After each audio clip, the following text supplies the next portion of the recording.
All right, this is video number 2. So Wendell Brown, the microbacteriologist, I believe is microbacteriologist,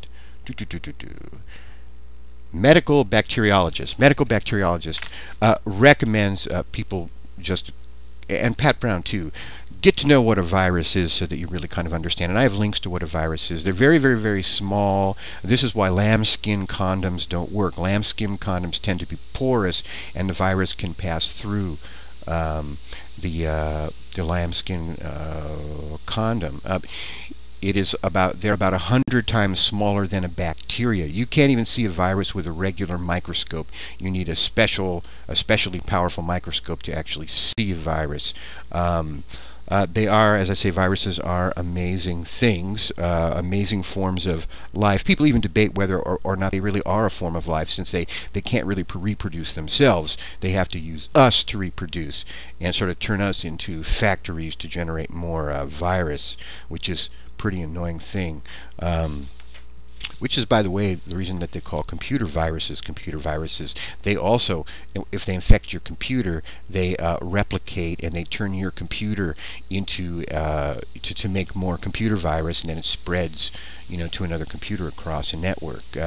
Only difference is that they're transmitted through internet connections and network connections rather than body fluids. So body fluids don't carry computer viruses. You don't need to exchange body fluids with your computer to give it. At least I hope not, or somebody's really messed with a couple of my computers, and I got to find out who. There's a story on that. We talked about a lot of HIV myths, and as I say, I've put the false myths in the description box that you could take a look at. There's a myth out there that there's a cure for AIDS, and that it's being withheld because people are making pharmaceutical companies are making a lot of money off the treatment. I really doubt that this is true, folks. Yes, a lot of money is being made in the medical realm by research and by drugs. The drugs cost about the antiviral drugs to suppress HIV once you've contracted it. The virus cost about $2,300 a month. That's a lot, $2,300 a month just for the medications, But listen, anybody who comes up with a cure for HIV, or company that comes up with a cure for HIV, they are going to be extremely rich. So there is more money in finding a cure than there is in just generating drugs for treatment or vaccines to prevent contraction of the disease. But in any event, and as Pat points out, we haven't really come up with a cure for any virus yet. We can't even cure the common cold. So the chance that there is really a cure out there is extremely unlikely.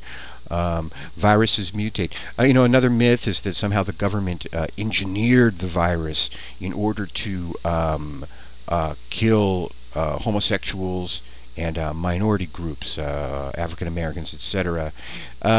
To me, it's completely, it is illogical, and I will tell you why.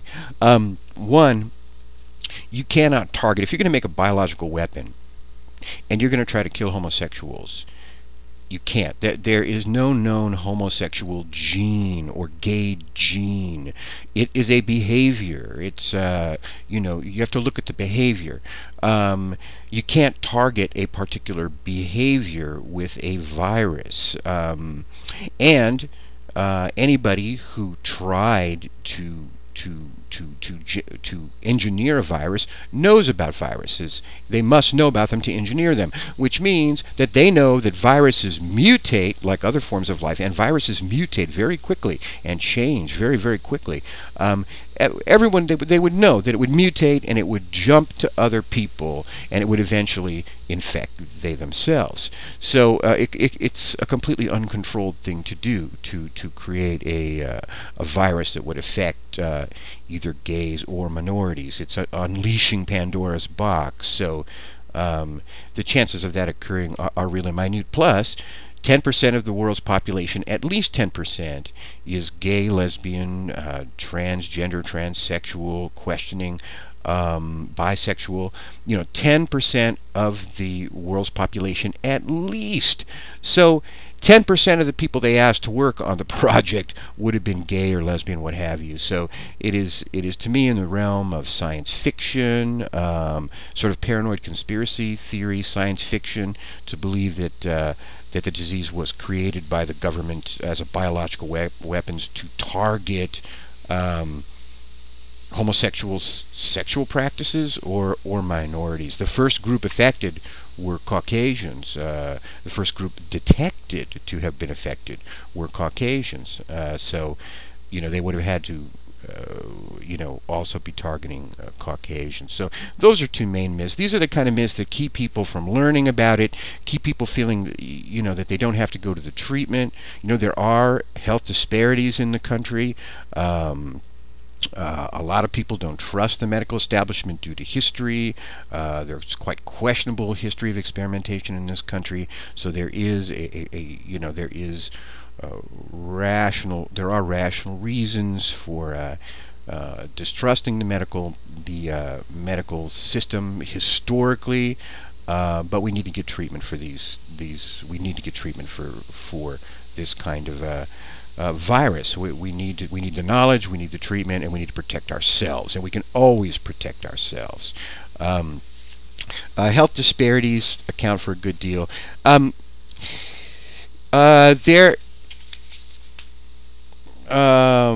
just run through these notes. Pat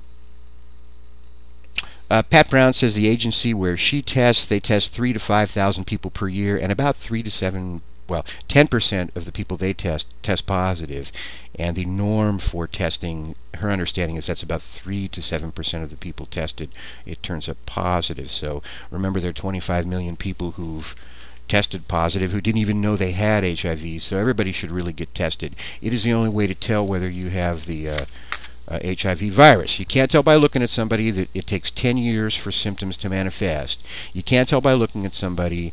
The only way to tell is an actual blood test for the virus. So that's kind of where that goes to. I think that about wraps it up. Oh, we talked about listen, we talked about this term gay, the term gay, quote unquote. People identify, they identify as gay or straight or bisexual or transgender or transsexual or genderqueer or what have you. They're people identify with many things. Don't let the term gay, or if you don't identify as being gay, don't let that lead you into a false sense of security when it comes to HIV. It's not whether or not one is gay or straight or lesbian that determines whether one has the disease. It's the behavior. If we're practicing unprotected sex, we're exposed to catch the disease. Gay or straight, it doesn't matter. Lesbian, transsexual. It is true that transmission of HIV from woman to woman sexually is a very rare occurrence, but it is possible. Vaginal fluid, vaginal secretions can contain blood, menstrual blood, and blood carries HIV, and vaginal fluid carries HIV. So there is a risk of exposure. So if you identify as lesbian, and if you practice lesbian sex, still be aware that there is some risk, and you should practice safe sex. I think that was an important thing to bring out. Take a look at the myths in the description box. They are all false. You'd be amazed what some people believe. Now, what's plausible and what's outrageous is culturally determined. I mean, there are places in the world where they believe that HIV is being, sent by spiritual enemies, or that you can only catch HIV after 4 p.m. at night. There are many myths from around the world. I didn't incorporate many of those myths into the myths that I included, because in the you know, the United States, it's an industrialized country. Those myths, usually people don't consider them plausible. The dangerous myths are the ones that seem plausible, the ones that seem believable. Those are the most insidious myths. So I included those, and also some of the outrageous ones, just to make it interesting. That's the story. That's summation. 2 videos is enough on this. I think I've wrapped it all up. Join us again every Saturday, this coming Saturday as well, 5 p.m. Eastern Standard Time, blogtalkradio.com/council-of-1-2. Stay healthy, stay happy, stay strong. Any questions, just send me a personal message and I'll be glad to answer. Read the description box. Really good stuff. Practice safe sex or abstinence. But if you're going to practice sex, practice safe sex. Take care, folks.